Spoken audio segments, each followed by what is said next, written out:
Hey everybody, welcome to another episode. So this is a continuation to last week's episode. As you all saw, that my slide out completely destroyed itself, or complete fail. And today we're going to talk about why it failed. And I think you're going to be shocked to find what I found is causing the problem. But before we get into that, let's watch this intro and I'll be right back.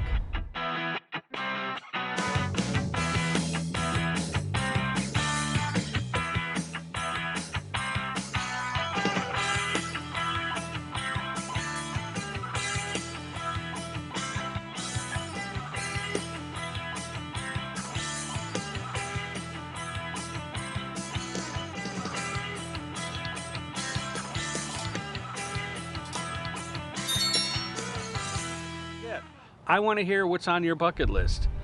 Go to this QR code right here and click on that, and that'll take you to a form to fill out and tell me what's on your bucket list. Remember, if it's something that sounds exciting and we'd like to do, I'm going to reach out to you and we're just going to go do your bucket list with you. And to clarify things, when I say we're going to go do your bucket list, that means I'm going to pay for a good portion of all the fees or costs to do that bucket list item. Yes, you heard me right. I'm going to pay for a part of it, if not all of it, depending on what it is, of course.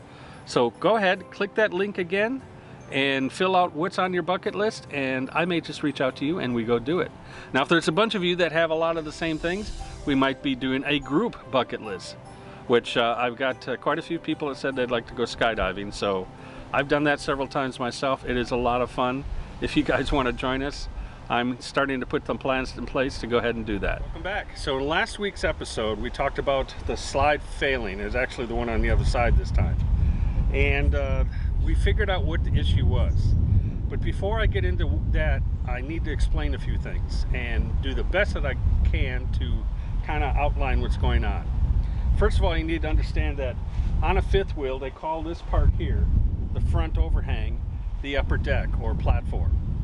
And that is connected to the main frame as well as the drop frame that I have on my unit through a big piece of steel that comes down and arches down and welds right into that. Well, in this platform or deck, there's a bunch of cross beams that are going like this and going all over the place, and it's mounting to that fifth wheel hitch. So why I'm explaining all that, it's important here to understand that. I'm going to try my best to demonstrate what was the cause of all the failures. And unless this gets prepared, it's probably going to continue to fail.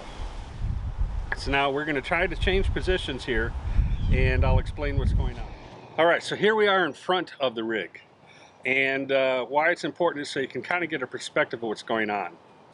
Essentially, all of these rigs, I don't care what manufacturer it's from, this deck that you see behind me here, it's going to flex a little bit.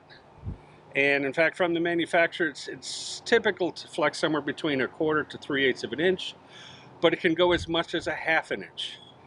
And that is flexing this way as you're going down the road or if you're setting up or things of that nature. And we're going to measure today how much flex that I've got. And I'm going to tell you why that's important, because if you exceed that 1/2 inch variance, which is their max, you're going to have issues with the whole rig not lining up to the main frame for when you put your jack stands down and level off your rig. In addition to that, if this is flexing too much, you're going to have some signs on the outside that your platform or your deck is flexing too much. And as I showed you previously, I've noticed the trim piece on the top is pulling down, and the caulking that's there has been pulled away. So that is my first sign that I've got an issue. Now I've got several more here. As you see out in the stairs going up in the living room here, the wallpaper, the wall panel, if you will, is all crumpled up. It's been shifting quite a bit. And that is further back from the area in which the deck is. It's actually 5 feet back behind the deck. And then over here on this side of each side of the front piece, you see that paper crumpling up again. The reason for this is that flex that I talked about. Now the flex that I've got all the way in the back by the stairs I just showed you, That causes a concern to me because we have flex going further back in the rig than what is supposed to be happening. Now Lippert has on their site, or if you call their customer service, available a sheet in which you can make these measurements on. It's kind of a guide that shows you where to measure things, as well as to write in the numbers of what your measurements are.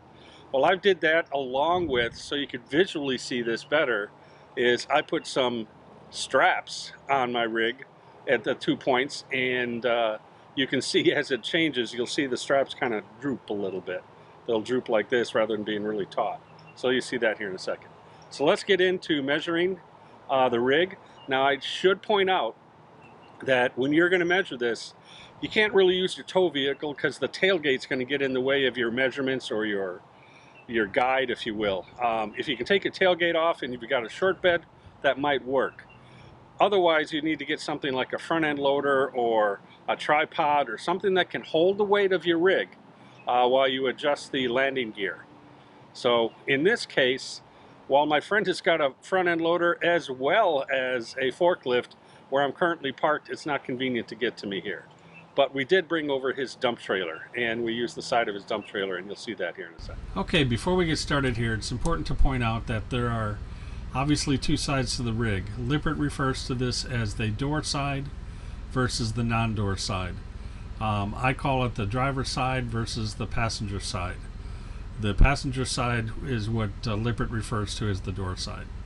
So you got to understand that when you're looking at this sheet, because it's a little different. In addition to that, when you're making these measurements, you have to do it with a load on the hitch and a load off the hitch. On the hitch is when it's like on your rig or something supporting the hitch, and off hitch is when you're on your landing gear. So those are the two things you need to keep in mind when you're taking these measurements. Now, when you also take a measurement, it's important to note that you use the same point on the hitch each time as you're taking the measurement. And it's not real important if you do it in the front of the hitch or the back of the hitch. That's all one solid piece. It is, however, important to make sure you use the same measuring point each time on both sides. And that goes true for the dumb side of the measuring tape, which I was holding, and that always has to be in the center of the I-beam. So once you are taking that measurement, make sure you're going to the very center of that at the same point each time. Now the straps that I have here are here for visual purposes only. They're not a real accurate measurement, but you can visually see as we're going up and down with the hitch and the landing gear, I should say. You're seeing the straps go taut versus sag a little bit. You'll see that here. And so again, the straps aren't really accurate measurements. Use the tape measure at the same point at both the frame and on the hitch, and you'll get an accurate measurement. Now, we did these tests 3 times because I wanted to have accurate data and not just do it once. And of the 3 times, we had quite a bit of flexibility. The majority of it was on the driver's side or non-door side, and that ranged anywhere from 3/4 to 1 inch. So our total overall measurements, one time we measured it, it was 3/4 of an inch, another time was 1.25 inches, and a third time was 1 1/8 inches. So that's how much flexibility we had in this. Okay, so as you can see, the flexing that I've got on this rig or this deck and platform behind me far exceeds the measurements that are recommended by LCI or Lippert and Grand Design. So clearly I've got a major issue going on inside my rig. Now, to test all that, you basically have to take that skin off underneath there all the way around, or all the way down I should say, to inspect that. In addition to that, you may have to take the front cap off the rig to do so. Now, I'm not going to be doing that. I can maybe take the skin off down behind me, but I'm not taking the front cap off. In addition to that, if you remember in the last episode, we noticed the floor has dropped, and that's why we had that roller that was binding up and we had to shim it up. Well, on both sides it is, and as you can see in the compartment here, I've got screws backing out, and the screws are backing out, and the wall, or the floor, I'm sorry, the deck floor in my living room seems to be sinking. And again, that's another indication that we have a major problem in the frame area.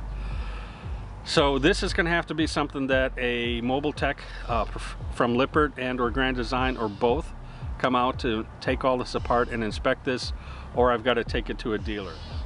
Now all of you know the nightmares of going to a dealer when you take it there and they said, well, it's going to be you set an appointment and then they wait 2-3 weeks before they even look at it, and then they got to consult with Lippert and or Grand Design and get an expert in there to look at it again.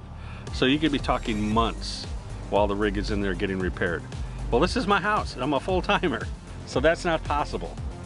So what I may just do is, with Grand Design and Lippert's permission, drag it all the way up to Indiana and have them do it at the factory. Don't know yet. I've reached out to them to ask for their advice. I'm waiting to hear back. So I'm here for about another 4 or 5 days at this location, and then I have to move. So hopefully I'll hear back from them soon, and I can make plans from there.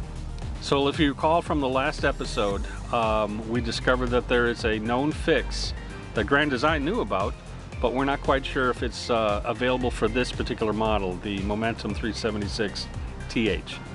I'm waiting to hear back from Grand Design on that one. I don't know what's taking them so long to respond, but still haven't heard back on that one. However, I will keep you guys posted as soon as I hear back on that issue. So there you have it.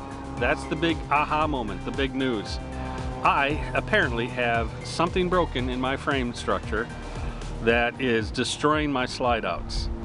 And while we fixed the slide out in the last episode, I have a feeling that's going to happen again. And that's the other thing I got to work with Grand Design and Lippert to say, hey, as this continues to break, this has got to be covered under warranty. I know the frame is, and the frame is causing all the damage to all the slide outs. So this is why I'm having all these issues. So I hope you guys got a lot out of this episode and you learned how to measure your frame. I highly recommend that you guys do that. If you're showing signs of your frame possibly might be broken, bent, cracked, something, and get that taken care of right away. But if you're not sure, go ahead and take those tricks I just showed you on how to measure everything.